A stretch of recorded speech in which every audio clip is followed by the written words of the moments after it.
बिथांमोनखौ आथिं दानस'दों, आखाइ दानस'दों, उदै हाखावदों, आखाइ दानस'नानै आखाइखौ मना बादि उदैयाव थ्रोब थ्रोब सोनानै हरदों।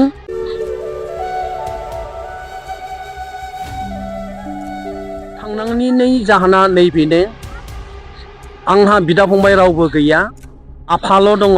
आफाया बोराय। जोंनि बे न'निफ्राय 13 किल'मिटार बिजनिसिम बियो थाबायलांनो हाया। बेखायनो आं उन्दैब्लाबो बे समाव आङो क्लास 5आवसो फरायगासिनो दंमोन।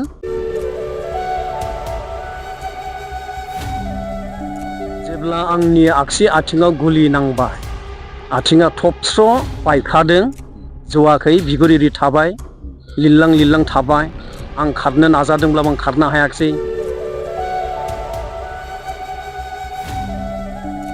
आंनि बेबायदि जालाकाट बिलाकाट जाथायखौ नुनानै बरलेसिया गावनि आलापसिं बसुमतारी होननाया आंखौ बानानै लानानै खारदों।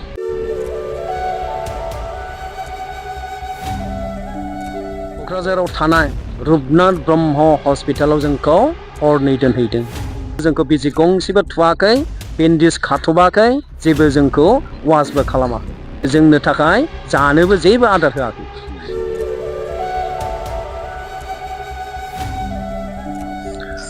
खुलुमबाय, नोंथांमोना नायगासिनो दङ समनि रादाब। आं सुक्रजित बसुमतारी। दिनै आं दंफैयो चिरां जिल्लानि बिजनी महकुमा सिंनि बर' बाजार खाग्राबारि बाथाबारि गामियाव। आरो बे गामियाव मोनसे समाव एबा 1974 मायथाइनि रमान हांखोनि सोमावसारनायाव बे गामिनिफ्राय सासे सुबुङा पुलिस CRPFनि अनागार खालामजादोंमोन आरो CRPFनि गुलियाव आथिं थोंसे खोमानानै लानो गोनां जादोंमोन। बिथाङानो जाहैबाय ललित महन बसुमतारी। बिथांनिफ्राय बै समनि माखासे जाथायफोरनि सोमोन्दै, जिहेथु दानि लाइमोनफोरा मिथिया रमान हांखोआ माबायदि सोमावसारदोंमोन, बै समाव सोर सोर माबायदि मुंख्लं जादोंमोन आरो सोर माबायदि बोलि जानांदोंमोन, बिनि बागै मिथिनो थाखाय खौरां लानो जों फैदों। आरो लोगोसेनो गासै बर' रायजो राजाफोरनो बै समनि सोमावसारनायनि थासारि आरो बै समाव बर'फ्रा माबायदि सोमावसारदोंमोन, मानि थाखाय बेबायदि ओंखारनो गोनां जादोंमोन, बे बाथ्राखौ मिथिहोनो थाखायनो बिथांनि न'आव फैदों। खुलुमबाय नोंथां। खुलुमबाय। गिबियावनो समनि रादाब चेनेलनिसिम आंनि गोरबो गोसोनिफ्राय खुलुमनाय सिबिनाय बावबाय। लोगोसे समनि रादाब नायगिरि बिथांमोननिसिमबो आंनि खुलुमनायखौ जासिबाय। बै समाव रमान हांखोनि सोमावसारनायाव बर'फ्रा 19 सुबुङा मुंख्लं जानांदों। लोगोसेनो नोंथांमोनाबो सोमावसारनायाव बारसोमनानै माने पुलिस बा CRPFनि अनागार खालामजानानै नोंथाङानो आथिं थोंसे खोमानांगौबो जादों। दा बै समाव माबायदि नोंथाङा सोमावसारनायाव बाहागो लादों? बेयो मायथाइया जाहैबाय 1974 मायथाइनि नभेम्बर दाननि 19 अक्ट'नि बाथ्रा। अदेबानि बेनि सिगांबो बर' थुनलाइ आफादनि दैदेननायाव बर' थुनलाइ आफादजों लोगोसे दुलाराय बर' फरायसा आफाद जथायै बिसोरनि दैदेननायाव 1974 मायथाइनि गुबुन गुबुन समनिफ्रायनो, गुबुन गुबुन दान मायथाइ अक्ट'निफ्रायनो पिकेटिं खालामनाय, सोमावसारनाय, स्कुल बयकट खालामनाय, बेबायदि हाबाफारिखौ बर' थुनलाइ आफादा लाबोबाय थादों। फैयै फैयै गोख्रोंनिफ्राय गोख्रों जाफैदों। 1974 मायथाइनि 28 सेप्तेम्बर खालि बरपेटा रडआव पिकेटिं खालामनो फैनायाव गिबियै बर' थुनलाइ आफादनि सोमावसारनायाव अमलाराम बर' आरो शिबराम बर'आ गिबि मुंख्लं जाजेनदों। बेनि उनाव बर' थुनलाइ आफादा ओरैनो जनानै थायाखै। सोमावसारनायखौ थामहिनबा बर' थुनलाइ आफादनि गुबै थांखिया जाहैबाय बै समाव थांखि लाजानाय बादियै असमिया हांखोजों बर' रावखौ जोङो सोलोंनो हानाय नङा। बेनि सोलाय जोंनि बर' रावखौ सोलोंनो थाखाय रमान हांखोआ बर'फोरनि थाखाय बयनिख्रुइबो साबजासिननाय हांखो, गनायजाथावसिन हांखो ओरै होननानै बर' थुनलाइ आफादा थांखि लादोंमोन। बे थांखि बादियैनो रमान हांखोखौ बर' रावनि थाखाय हांखोखौ मोनथारनांगौ दाबिजों गिलु बालु सोमावसारनाय जादोंमोन।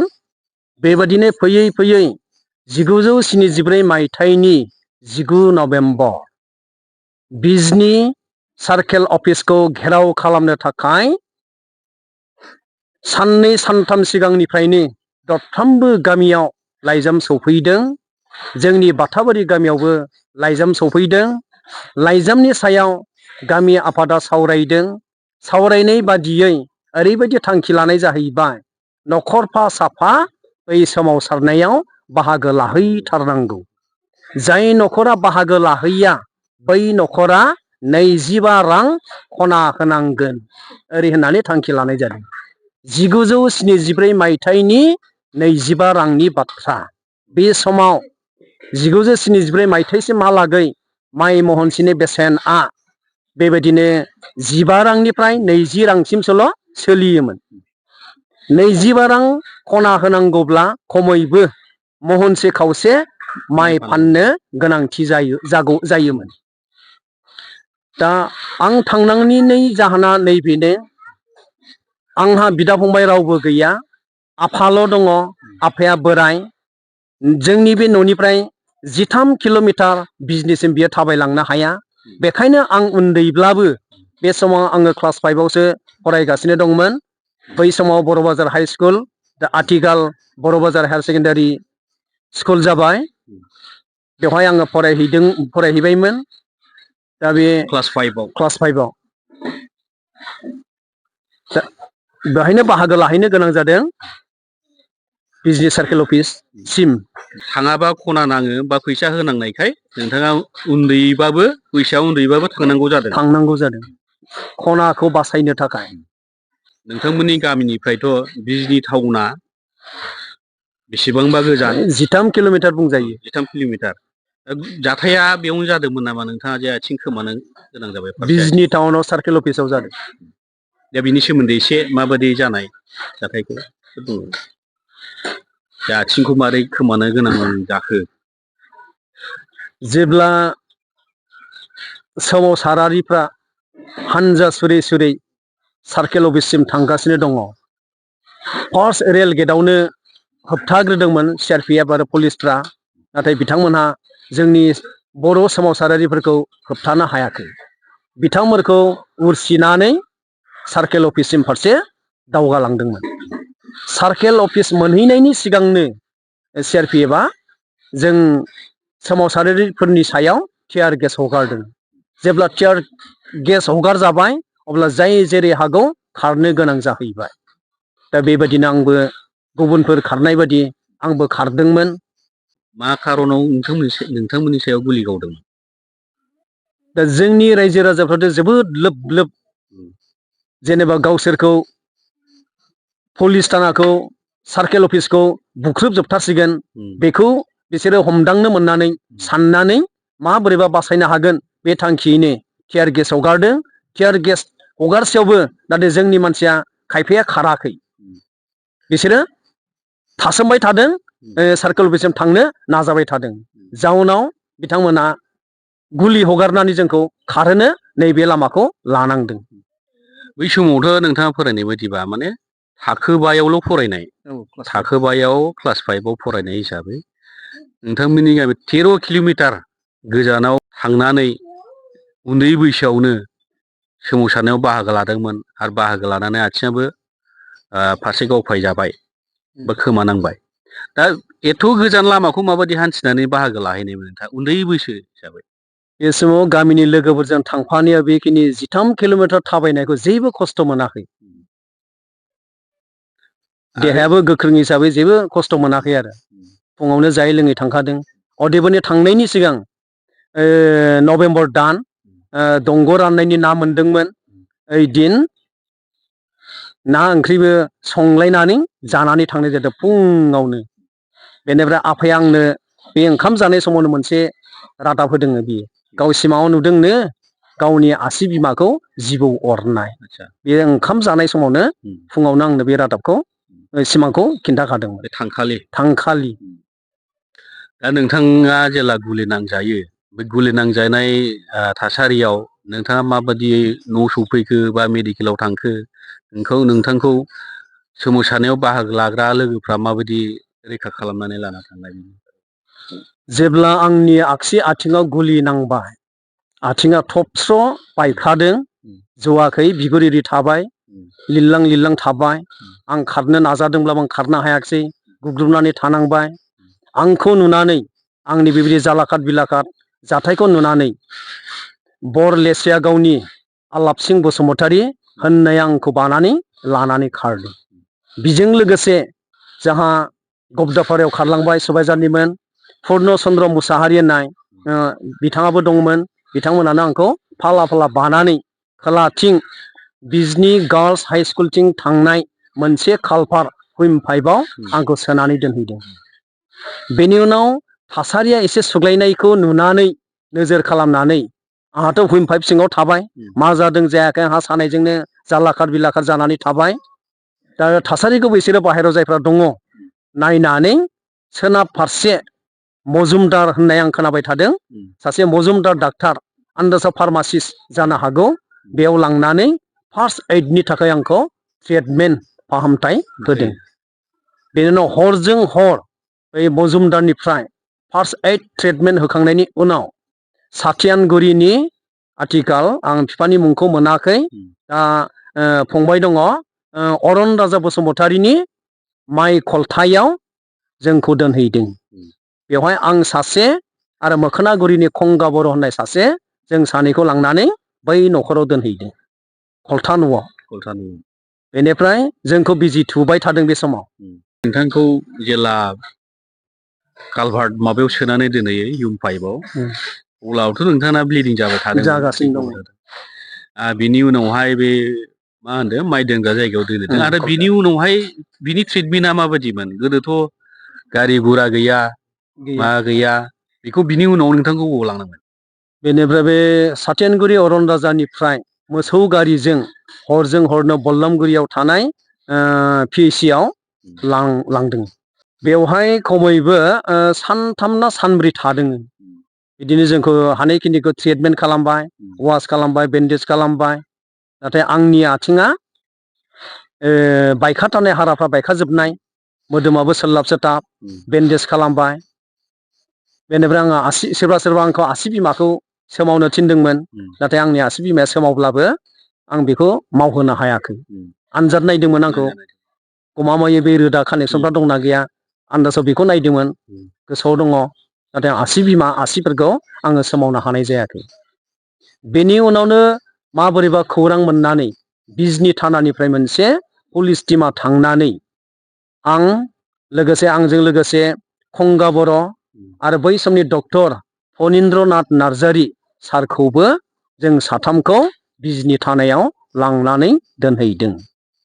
खंगा बर' आरो आंखौ बिजनि थानानि बारेन्दायाव जोंखौ हरसे फुथुदों। बेनिफ्राय सार डक्टर फनिन्द्रनाथ नार्जारीखौ थानायाव थानाय फिसा लकापआ बेयाव जोबनानै दोनदों। आरो सारखौ जि जायगायाव जोबनानै दोनदों, जों बारेन्दानिफ्रायनो उन्दुनायनिफ्रायनो जों नुहुरबाय थादों। सारखौ नाथाय जों बुनाय सोदोब खोनादों, डक्टरखौ बुनाय खोनादों। बेनिफ्राय बुनायनि जाहोना जाहैबाय मा? बेनाव स्टेटमेन्ट लाबाय थादों, ट्रिटमेन्ट खालामनायनि थाखाय। बिदिसो जाखो ना मा जाखो, जायखिजाया माबा मोनसे स्टेटमेन्ट लाबाय थादों आरो बिनाव। जोंनावबो लादों, लिडारफोरनि मुंखौ सोंबाय थादोंमोन, सोर सोर लिडारफ्रा बेखौ सोंदोंमोन। आरो जों बे समाव लिडारफोरनि बर' थुनलाइ आफादनि माखासे मावथिफोरनि मुंखौ जोङो मख'नो हायाखै, खिन्थानो हायाखै जोङो।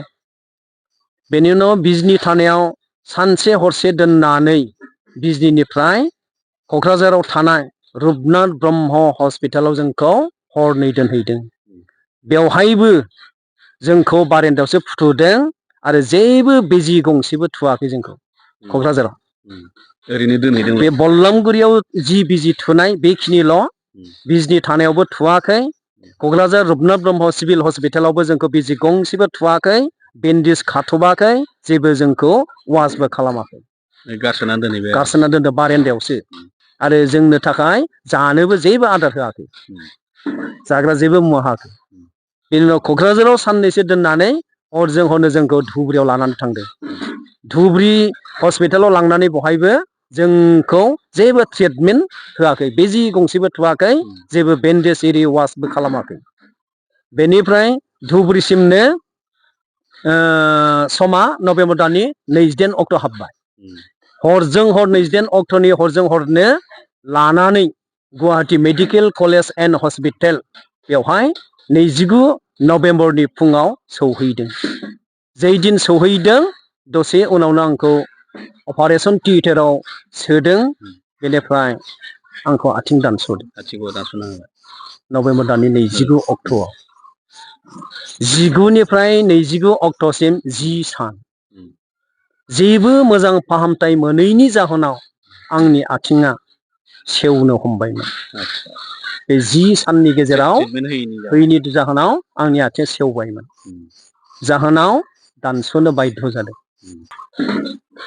बेयो जाबाय रमान हांखोनि समाव उन्दैयावनो सोमावसारनानै बिथाङा आथिं खोमानानै लानायनि बाथ्राखौ बिथाङा फोरमायबाय। आरो बेखिनियावनो नोंथांनिफ्राय मिथिनो लुबैबावो जे नोंथांमोननि बिजनि ओनसोलनिफ्राय साबा सुबुङा मुंख्लं जादों।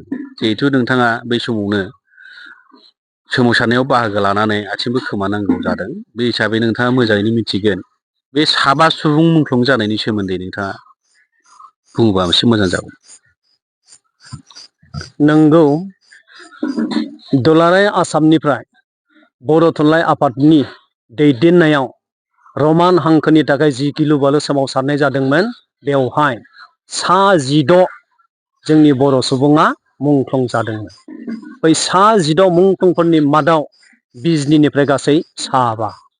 बै साबा बिथांमोननि मुङा जादों फारियै खनसाय बर', दिननाथ बर', मालसिं गयारि, बुधबार बर' आरो खान्थेसर गयारि। गासै साबा सुबुङा जोंनि बिजनिनिफ्राय रमान हांखो सोमावसारनायाव मुंख्लं जानांदोंमोन। बिथांमोना माबायदि मुंख्लं जादों? पुलिसनि गुलियाव जाखो ना अयन' रोखोमै मुंख्लं जानो गोनां जाखो? उनाव आंहाथ' गुलि नांजानानै नोंथाङा जेब्ला गुलि नांजादों बे सानखालिनो जानाय? बे सानखालिनो माबायदि 19 नभेम्बर खालिनो उनावसो खोनानो मोननाय जादों बेखौ।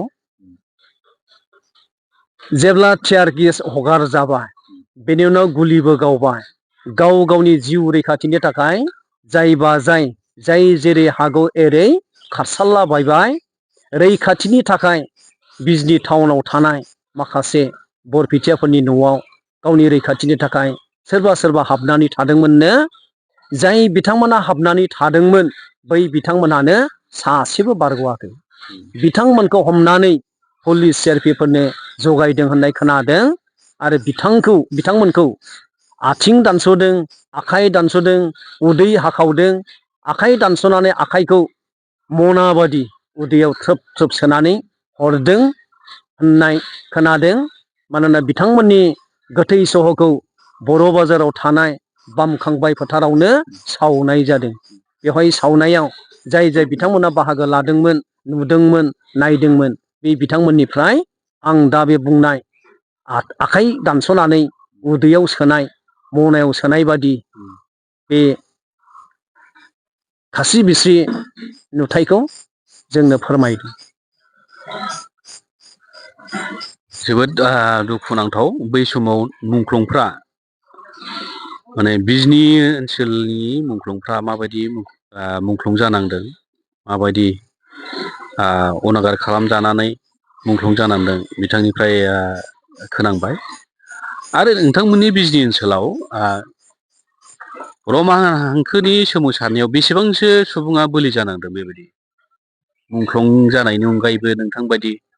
मुंख्लं जानांनायनि अनगायै जेरै आं दहाय बुंखाबाय खंगा बर' होननाय मोखोनागुरिनि फेन्दायाव गुलि नांदों।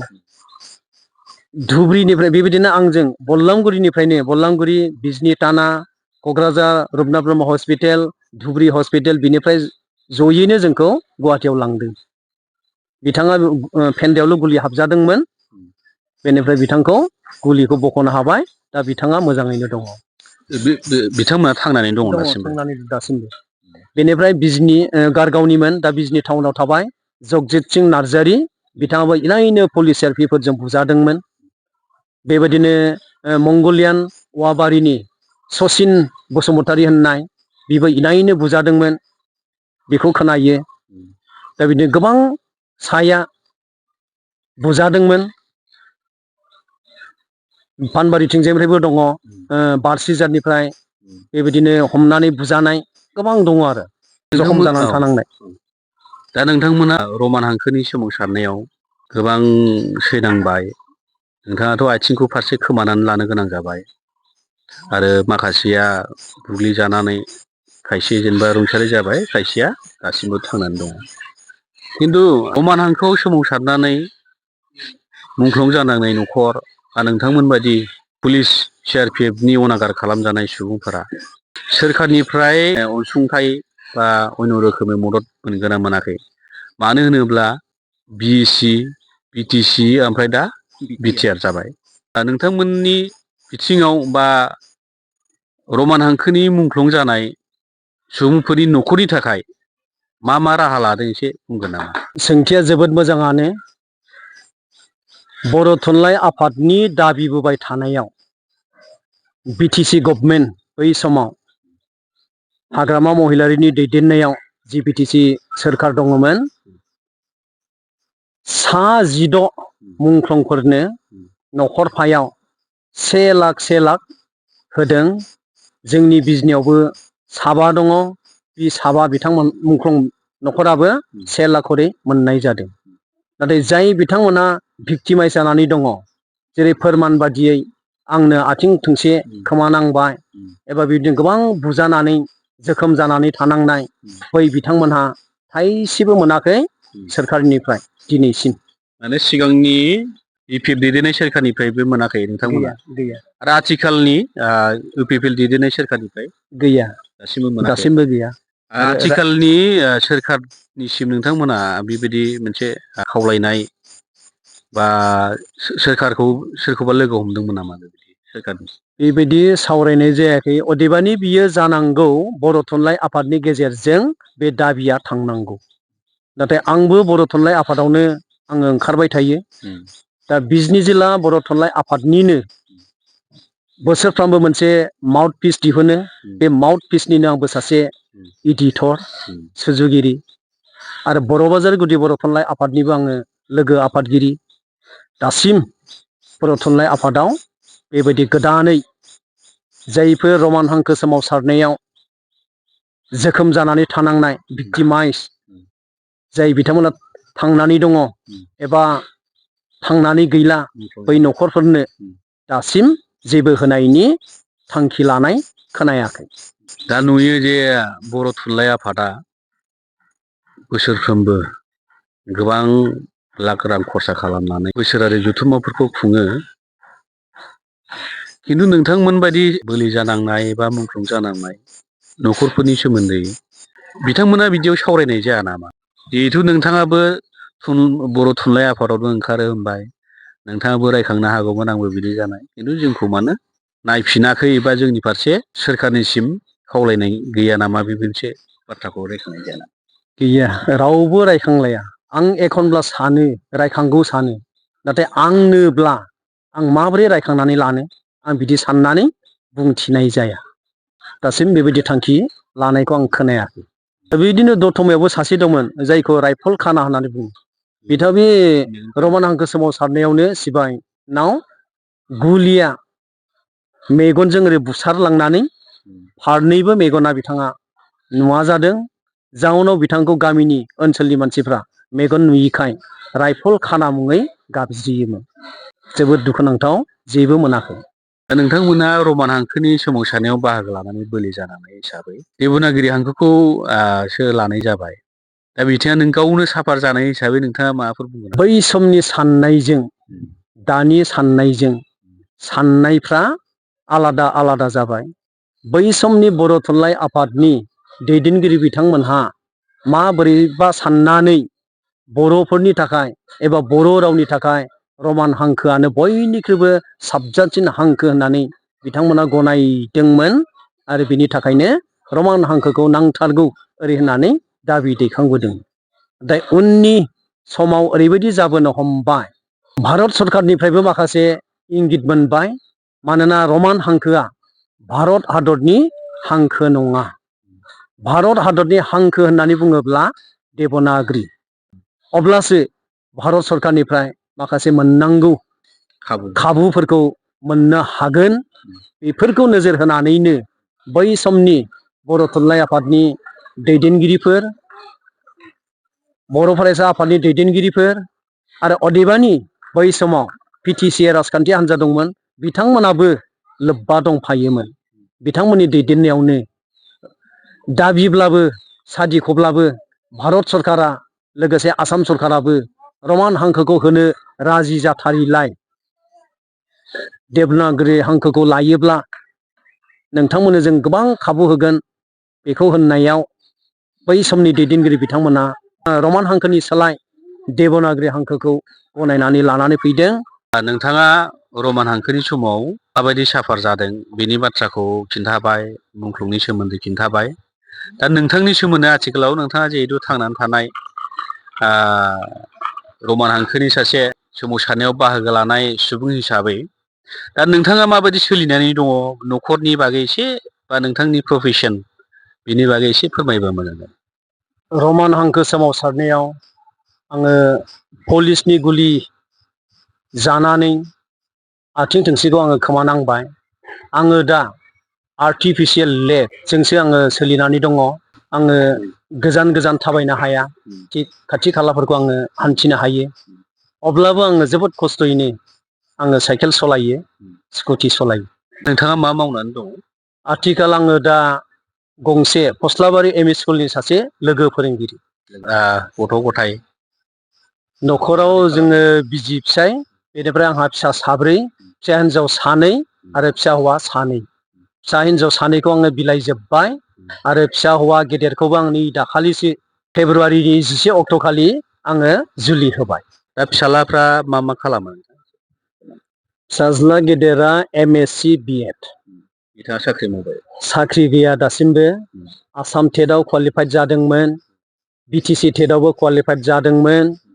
आसाम टेटआव साइन्स पस्टआनो बर' मिडियामनि थाखाय गैया, बेयाव एप्लाइ खालामनो हानाय जायाखिसै, मानोना पस्टआनो गैया।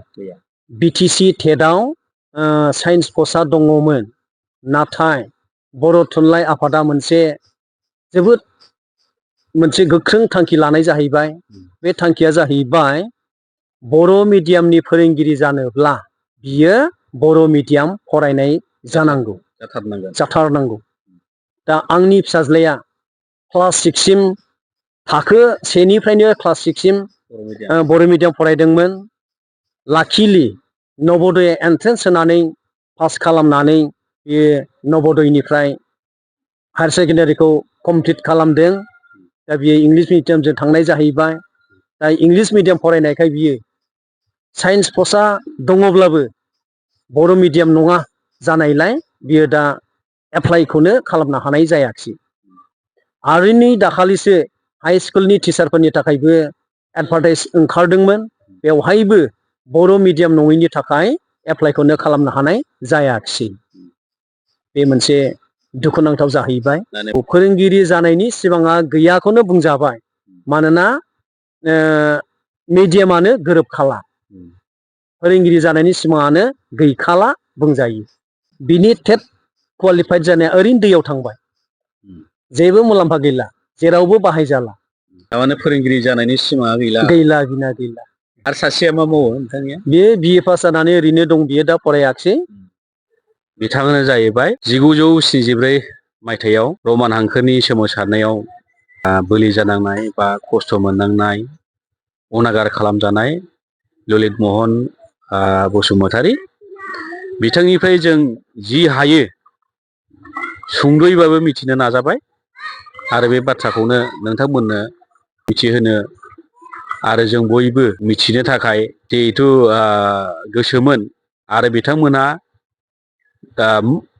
रमान हांखोनि समाव मुंख्लं जानाय न'खर बा बोलि जानांनाय दासिमबो थांनानै थानाय अनागार खालामजानाय सुबुंफ्रा माबायदि थासारियाव दङ बिनि बागै जोङो नोंथांमोननो मिथिहोनो नाजानायनिनो मोनसे बाहागो हिसाबै दिनै गिबियै ललित महन बसुमतारीनि न'आव जों नुजाथिफैदों आरो बेयो जाहैबाय चिरां जिल्लानि बिजनी महकुमा सिंनि बर' बाजार बाथाबारि गामियाव।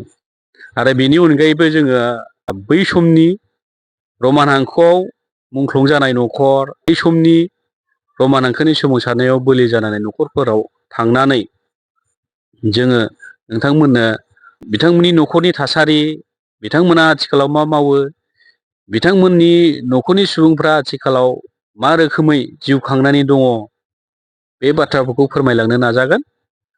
आरो इयुनावबो बेबायदिनो गुबुन गुबुन सोमावसारनायाव बाहागो लानाय सुबुंफोर, बोलि जानांनाय एबा दुखु खस्थ' सहायनांनाय सुबुंफोरनि सोमोन्दैबो जोङो मोनफा मोनफायै फोरमायलांनो नाजाबाय थागोन। आरो नोंथांमोनाबो जोंखौ मदद खालामलांबाय था आरो जोंनि चेनेलखौ नोंथांमोना नायलांबाय थाबानो नुलांबाय थागोन। नोंथांमोननि अनसायनायानो जोंनि थुलुंगा।